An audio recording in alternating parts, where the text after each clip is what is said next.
Alright, it's your boy Carter J. I got Zone 6 Boxing. What's up, Zone? Hey, what's up, Coach J, man? What's going on? So, overall, good night of boxing. I really enjoyed it. So tell me your opinions on, we'll start with Lucas Matisse and Danny Garcia, man. What did you think?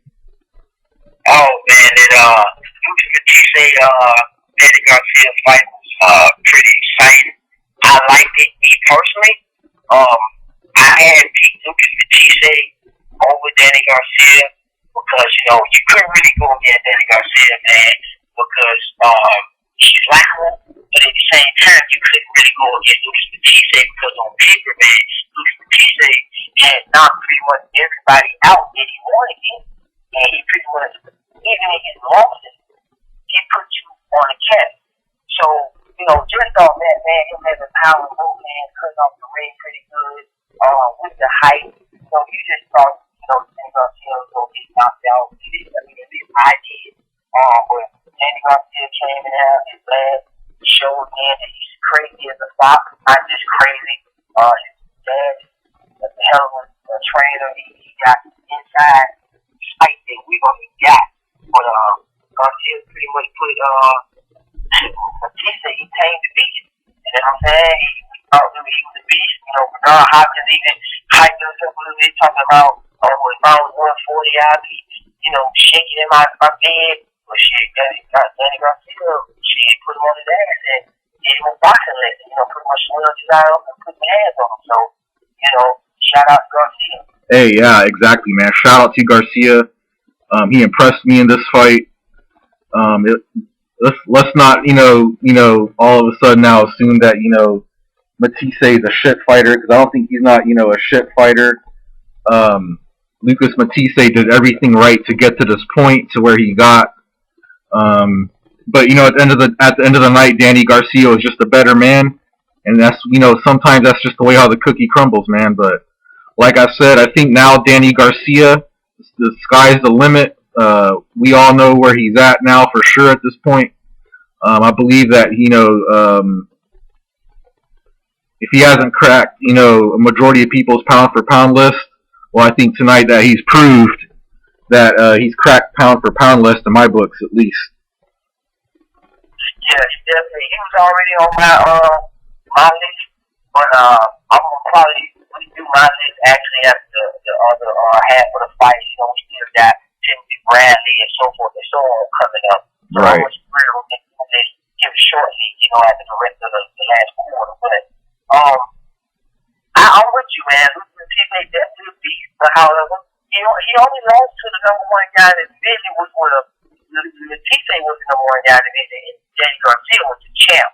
So the sky still is the limit, but I'm telling you now, if I was looking at Matisse, what I would simply do is just stay at 140. You lost to the champion. The champion is going to move up to 147 anyway. And that's a good transition because Danny Garcia already, he's tall enough, his body is structured enough to where he can move up to 147. He beat Amir Khan already. Amir Khan will transition up to 147. So I'm pretty sure Garcia can do it. And he proved that he cleaned out the 140-pound division.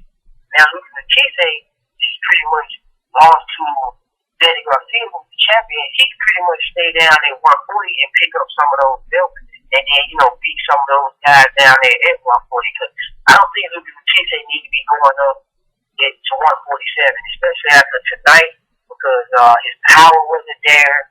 He wasn't able to hurt Danny Garcia. I just don't see him being able to hurt Maidana, Adrian Rona, even Paulo Maldonado, Keith Thurman, Floyd Mayweather, Kevin Alexander, probably, Amir Khan got the weakest chin of all. Right. So, but I don't see him being able to really hurt none of the true 147 pounds. So Matisse needs to just stay at 140. That's just my personal opinion. Yeah, I feel you. I don't think he's done personally. He did put up a really good effort. But Danny Garcia, I know that. Well, another thing I noticed with Matisse is that he wasn't really using his jab effectively. He was trying to look, for the hooks and the combinations, but they just weren't coming, really weren't coming that good together. And then I noticed like his eye got swole up a little bit, so maybe that probably messed up his vision and all that. But hey, man. Danny Garcia, that was an amazing performance, man. Man, there was a couple of X factors in there too. Now, alright.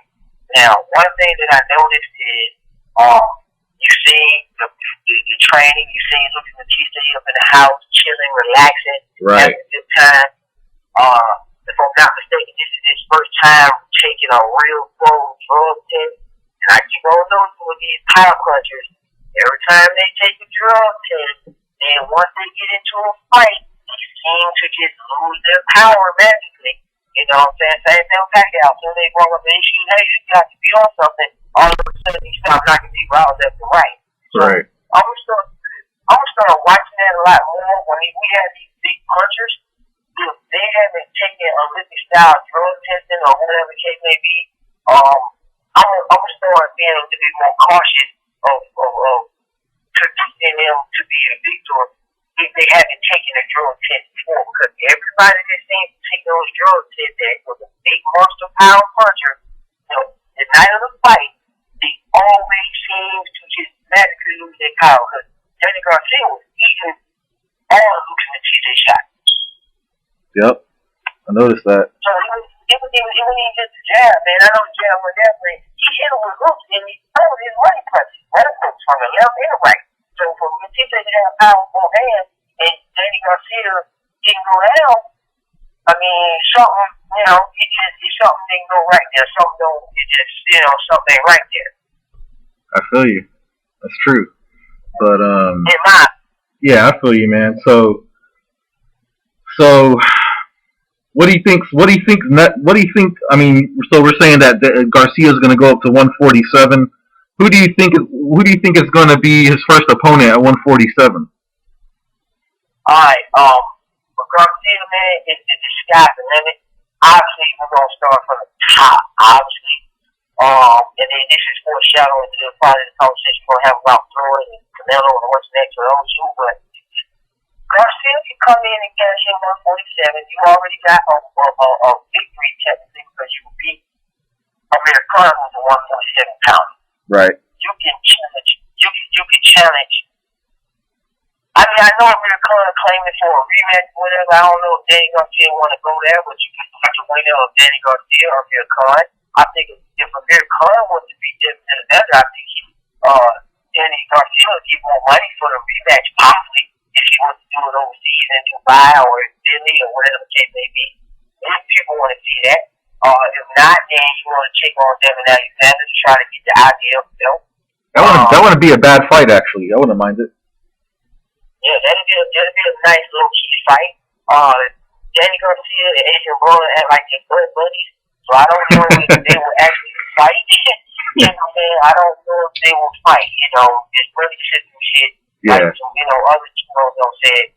Now, Danny Garcia and Adrian Broner will be an explosive ass fight, straight up. You know, that would be Danny Garcia mouth and Adrian Broner mouth. Oh shit, man, that'd be good. Yeah. If Mike Donald fuck around and beat Adrian Broner, Danny Garcia and Adrian Broner will be a good fight. We can't put anybody in top rank there because, you know, they don't do business. So that excludes Timothy Bradley and Marquez and Pacquiao Rios. And even Mike Alvarez on the roots line, that excludes those six boxers. But basically, these were the real content Alexander, Adrian Broner, Marcos Madonna. And then if you want to just throw him in there with the Lions, I mean, you know they don't want to have Peter McGuire Keith Thurman, so I don't think they'll let him fight him. I just don't see nobody fighting him. If Danny Garcia fight Keith Thurman, I'll be happy because that'll be the day that Keith Thurman make a name for himself. But I don't see that happening. You know, then he could fight Pop Maldonado. That's a safe one. What about you still got Luis Abreu at 147, right? Yeah, you can fight Abreu, but I think they want to go right now on this wave being a pay-per-view. I think they want to kind of ride that wave up a little bit. I don't think they want to come in at 147 and just take any. I mean, they probably have a. Let me ask you something. This is dumb. Do you think they're going to see will come in at 147 and just take a tune-up fight? Like one more fights or one more fight, you think he's just gonna go for it, just go straight for the hard charge?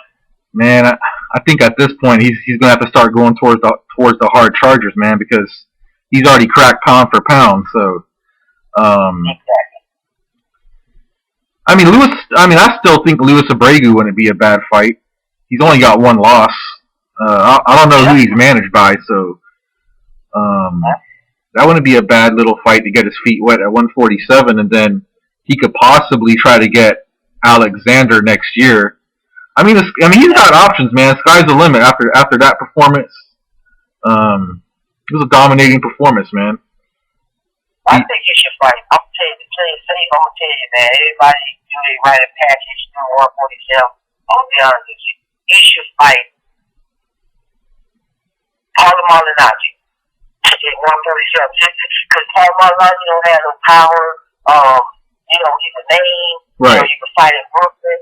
I think that'd be a good safe fight for him to give him a good experience. Somebody that got speed and introduce you to the division. And we can see how your power carry up. Paulie's a tough opponent.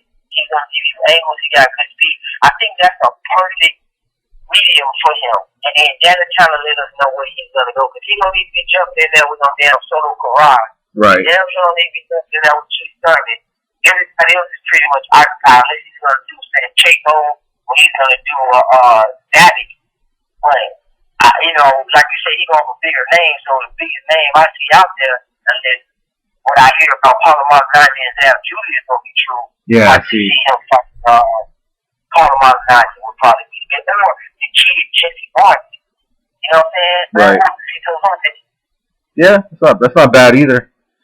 But see, what I'm hearing with Paulie Malignaggi and Zab Judah, but that fight's not signed yet, so it's not really 100% confirmed. So it could be an option. Yeah, could be an option. You know what I'm saying? So I would say Paulo Malignaggi. I would say Jesse Vargas. Jesse Vargas doesn't have much punch power. I think got like 6 knockouts, but he's on a ride. And Guerrero, he's supposed to be fighting each other. Okay. And that's what I heard. But we'll see. But you know who out there? I mean, they say Solo Carrab and Keith Thurman, but if he wants to try to step up to that dog over there, he can try to play. I don't think he wants to Keith Thurman though. Yeah. Yep. And this fight proved, man, Angel Garcia is gonna be on a vengeance after this fight, boy. You guys better be look out for Angel Garcia, man. Oh, I like Angel Garcia. Yeah. Man. I like what he's doing. I like what he's doing, man. Yeah. It's all good. That's pretty much it for those guys. I mean, that's pretty much what has to happen. We have to see what they do. I'm pretty sure they ain't gonna start looking at fighting until after Christmas and stuff. I'll start talking about stuff in January. Yeah, I feel you, man. So moving on, man. So Floyd got a majority decision. When I first heard that, 114, I was shocked like everybody else. So, I mean, obviously the judge was C.J. Ross. So if you guys watching this video, if you guys don't know who C.J. Ross was, she's actually a female judge. She was one of the judges in the Pacquiao-Bradley fight. I don't remember who she gave the 115, 113 to, either Pacquiao or Bradley, but I thought that was some kind of bullshit. I don't know what she saw. They need to investigate C.J. Ross, Well, I thought they should have got her in the ring and do an interview with her and say, why do you think it was 114? Because the other two judges obviously didn't see what she saw. So, what's your take on it?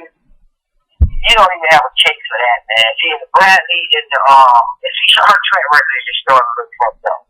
The Bradley and the Pacquiao fight, you could argue about somebody moving, somebody defense versus somebody offense, height, and, the Filipino nation going against Timothy Bradley. You could argue that. But here, now, and this is what I feel. I feel that, they was prepared for it was a close fight. If Canelo could just hang with Floyd Mayweather, we could have saw Floyd Mayweather lose the decision. That's what I think. I think they were trying to do the changing of the guard, where Floyd Mayweather beat the Mexican superstar, And the way he was going to get beat is by the next Mexican superstar. But Floyd Mayweather had other plans. And he made it where it wasn't close enough for you to give Canelo a win. So them motherfuckers just said, well, goddamn, we can at least just make it wrong. So that was the closest she was going to get. And the only thing she needed was for another judge to possibly see it the same way, and then the agenda or whatever chase AP would have been pushed.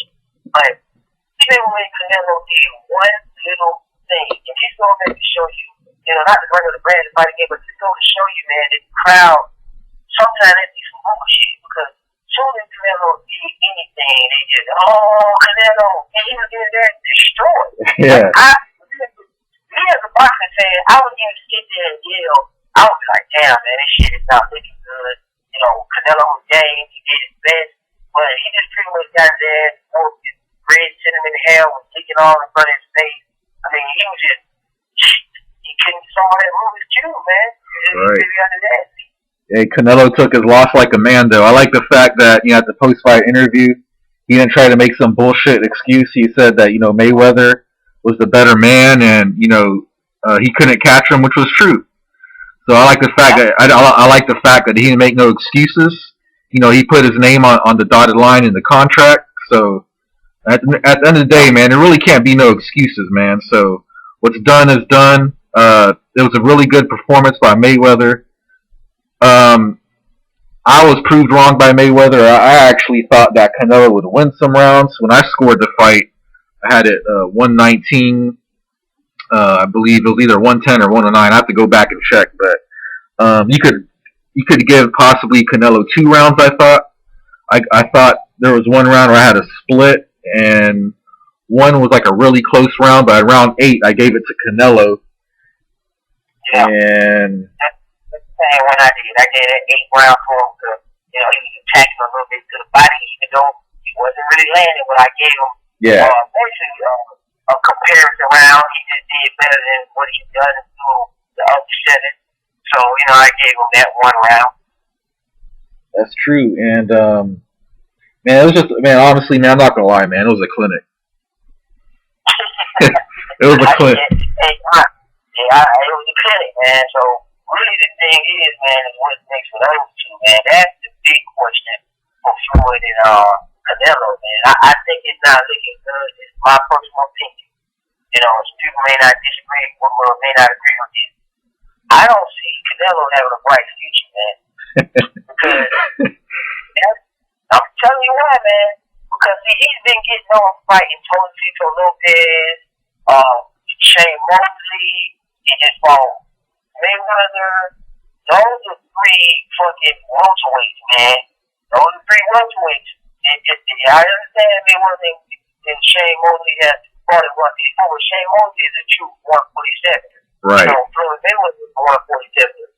Tito is a 140-pounder that jumped up to, fight him at that weight class. And he finally fought 154-pounder, which is Austin Trout, but Austin Trout is not dominant and powerful, and he's the softest one. He's like Paul Malignaggi at 147. Right. So this kid got to start fighting the Charlo 20-inch who was there that night. Right. You don't want to see the one that has a low haircut, because I don't want to know which one is Jarrell and Jarrell. I don't know which one is which, but the one with the low haircut, he's strong.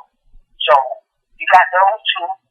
You got your boy, who else you got at 154? You got, you might want to fight E.J. Smith. You probably beat him. You got Molina. You got Laura. You still got Cole lingering around, which is really a 147er.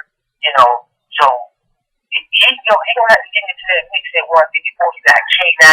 Yep. I mean, it's going to be real challenging for him, man. But see, Fellowship doesn't want to go to 160. Yeah, and it's like just like what you said in your prediction, man. All this shit turned around and bit him in the ass really hard because see, all these names we're mentioning, he should have been fighting these dudes already. He should have been fighting what I'm saying? Already, because if you would have been fighting Angulo, you would have fought Laura, and you would have fought Trout. And those 3 in conjunction with each other, you could, especially if you would have fought Laura. If you would have fought Laura, man, I think that would have better prepared you for Floyd Mayweather. If you would have fought Angulo, you would have fought one of the Charlos or one of the Charlos, that would have put you in better position versus fighting fucking Cole Baltimore. You know, fucking who else he fought? It was old as hell. Kermit Cintron. You know what I'm saying? You know, Shane Mosley. See, you just set yourself up for failure, man. Damn, Oscar De La Hoya sitting in rehab right now, kicking his ass, man. He wants to be there because he didn't want to be around now and have to kill himself after the fight because who else he gonna live through now? Exactly. That shit didn't work. He can't live through him, throw it with his ass. And this Ortiz quick, so you can't live through Canelo because he lost. I mean, you can still take a chase with Canelo. He still got hope. He still got a fan base. Oh, exactly, man. Yeah. That ain't gonna do that before, man. That ain't, man. He ain't even cracked into the meat of 154 meat. Exactly. He's been on the outside surviving. Yep. He's on the outside surviving, bro. He ain't even cracked on 154. He ain't even fought nobody at 154. Yep. So it's only gonna get worse. It's only gonna get worse for Canelo. And if he fuck around and can't start making 154, then he gotta go to 160 and see Quinn and Triple G. That's what you're watching it. Yep. Shit. Man. Yeah, He's man. not looking good for Canelo, man. It was a really tough loss, but in reality, man, nobody's really gonna care that he lost to Mayweather. It's not like, the end of the world. You know what I'm saying? It's not like, it's not like really that big of an issue. I mean, one loss ain't really shit. He's just gonna have to. And that shit was a big deal, Canelo, man. Oh yeah. He didn't want to hold the glove. He didn't want to hold the belt with Mayweather. He really actually got pulled in the lead without a shadow of a doubt. And he's right. And he was really the man to be the one. Yeah. He really up to the way down and Shane Mosley. Oh man, this guy man, that guy was shit, man. His power wasn't enough. His fucking speed that Shane Mosley claimed that we was gonna see, that shit was not there. None of that stuff was there, man. He did not bully Floyd Mayweather. Floyd Mayweather was chasing him down. He just, man, I don't see where this guy gonna go from here, man. Somebody else will have to, leave me something or shoot a video and tell me where he's gonna go from here. Yeah, he don't got no belts right now, right? He lost both belts. He lost every last one of them motherfuckers. Damn. So, shit, he don't got man. no belt, man. Damn. And then nobody has the WBO belt in 164, but Ishii just lost it to Molina. So he just fight him. Floyd was probably gonna abandon the belt. But guess what? You can't just grab the WBA belt now because guess who the interim champion is? Law. So you're gonna have to see Law. You know what I'm saying? Yeah, that's what I'm saying, man. And then I think Law and Trump might be about to fight. I'm not sure, but I heard that. Yeah. But he's gonna have to start over from the beginning. Yeah. The Cholo twins is on the rise. You know what I'm saying? Well, he's gonna have to fight. He's gonna have to fight, man, to get those belts back. Because I'm pretty sure Floyd is gonna abandon them and go back down to 147. Right. And there was so much talk of saying that Floyd might get robbed and all this shit, and they might try to do a rematch to get more money, but I didn't think that was going to happen, man. I knew Floyd was going to beat him too decisively, man, but after seeing... Yeah, they were trying. I saw that. And, so speaking of which, man, so what's next for Floyd? What's next for Floyd in your eyes? Man, it's so exciting for Floyd, man. Floyd, goddamn, man. I'm gonna say this. Look, man.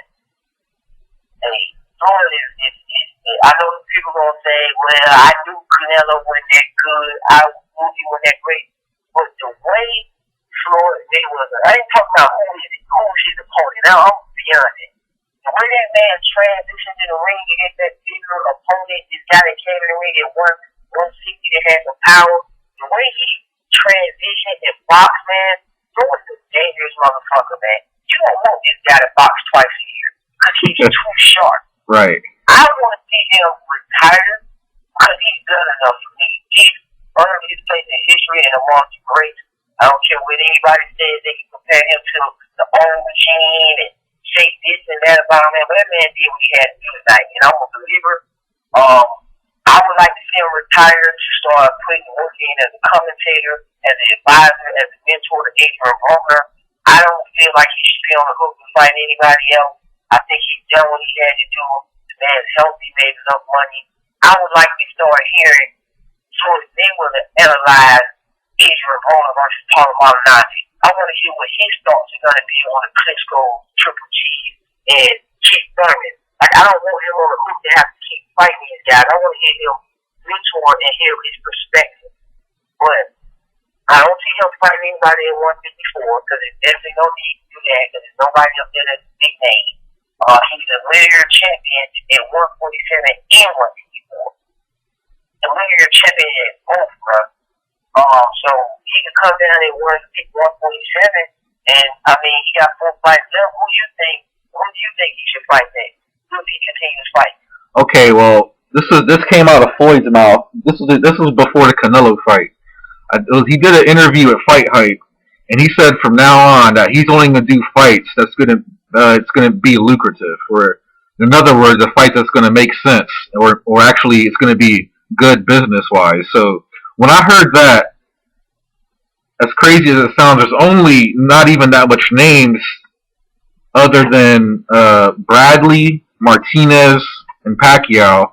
But the thing is that right now, Bradley and Pacquiao, we gotta X those 2 guys out. I'm not saying forever, but at least for now, because Bradley's getting ready to fight Marquez. Pacquiao's getting ready to fight Rios. Now Mayweather already stated that in order for him to fight Pacquiao, that he said that he's going to make him join Mayweather Promotions, and Pacquiao says that he's only going to be fighting in China from now on. So, but he did state that he still wants to fight Floyd Mayweather. I don't know, man. We got to see how he does against Rios, and he has to have a very impressive victory over Rios. But the only lucrative fight that I feel that could really make sense is Martinez. I think Martinez is going to have to come down and wait. I don't know what Floyd's intentions are at this point. If he's going to stay at 147 or stay at 154. If he goes back down to 147, I'm not sure what's going to happen to those belts at 154. They might have to get vacated, but right now, they won't get vacated. They won't get vacated. He's going to stay at 154. He came in the ring at 150, and he stated that he was 146 before he ate something. So no, I don't see him staying at 154 because there's no lucrative fight at 154. Yeah. So Martinez beats him at 154, but he's gonna have to fight him at 152 as well too, because Sergio Martinez is just as big as Canelo. So I don't see that happening. Yeah. But man, honestly, man, to be real with you, I mean, it's kind of crazy as it sounds, but I'm not really sure Alexander would be a lucrative fight. But I mean, Alexander still holds a belt, but he's getting ready to fight Amir Khan. If Amir Khan beat Alexander, I see Khan being a lucrative fight. Danny Garcia may just be a lucrative fight now, based on what he did. And right. Then Bradley had approximately or a little bit more over a year with Top Rank. If he was to just decide to go out on his own, then he can probably fight Timothy Bradley. Maybe not in next year, May and September, but the year after that. Right. Yeah, man. I mean, 2015, basically.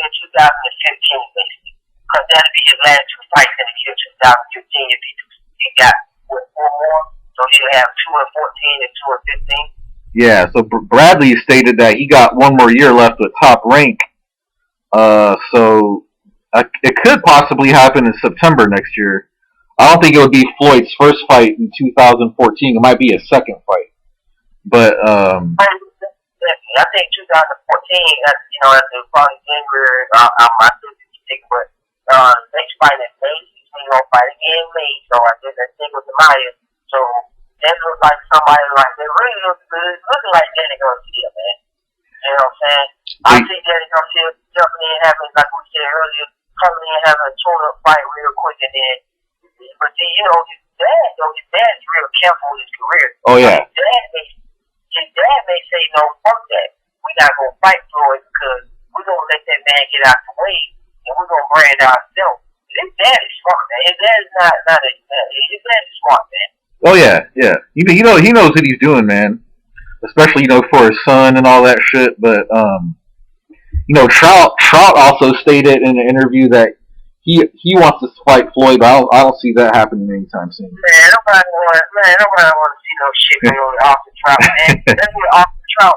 What Floyd did tonight, with him being as small as he is, Trout should have did that in the first. We should have even saw this fight tonight. Right. Trout should have did that. That's what Trout. This performance what Floyd did, Trout should have did. This the performance that everybody thought we was gonna see a somewhat out of Trout. Because he's, first of all, Trout is bigger than Alvarez for his height wise. Right. He's got the body size to truly fight at 154. But he fucking got his ass stunned and shit. You know what I'm saying? He's just, I don't want to hear shit from Trout, man. Yeah. He was out there, I forgot, man, I forgot where the interview was from, but yeah, he was just, because they were interviewing him there. They were asking him because he obviously fought Canelo, and they're asking him, his opinion on the Mayweather-Canelo fight. And then he kind of just came out of nowhere. He was like, yeah, man, I want to be the one to fight Mayweather and give him his first loss. But I was like, man, I don't see that happening anytime soon. Yeah, he needs to worry about fighting the 154 in his division before he worry about he needs to rethink it, man. Come on, man. Right, that's about no damn Trout. Right. Trout couldn't get it done against Canelo. If he would have got done against Canelo, we wouldn't even be in this situation for Canelo to have had all the types surrounded by him. Yeah. I mean, I like Trout. I like Trout, but he got to go take care of business in his division. You know what I'm saying? Yeah, they need to take care of business at 154. He need to go after Lara. Man, Lara is probably, I think Lara is pretty much the best in the division. But, a lot of people think Canelo is. But I got Lara as the best. But, we'll find out. We'll see eventually. We'll see what Canelo does after this schooling. And we'll go from there. Yeah, I gotta watch this post-fight press conference too. Because, they're going to ask him all these questions and shit. I want to hear what he's got to say. And, let's see, man. What else? Anything else you want to talk about that we missed? No, man. That's pretty much it, man. That's what I was going to shoot my video on and stuff like that. What's next for everybody. But that's pretty much it, man. All right, man. But, yeah, so we're going to end it here. It's like, we got 32 minutes, so... Yeah, so hit us up. Let us know what you guys think of the whole entire card in general. What's next for each fighter? Who do you guys think should fight who? And all that good shit. Drop some comments. I'm gonna post the link to Zone 6 Boxing. If you guys are not subscribed to him, you guys are missing out. Be sure to check out his page and subscribe to him. And that's it. We'll hit you up. We'll hit you up on the next video. All right, so I'm gonna take some out. All right, man. Peace. Thanks, man.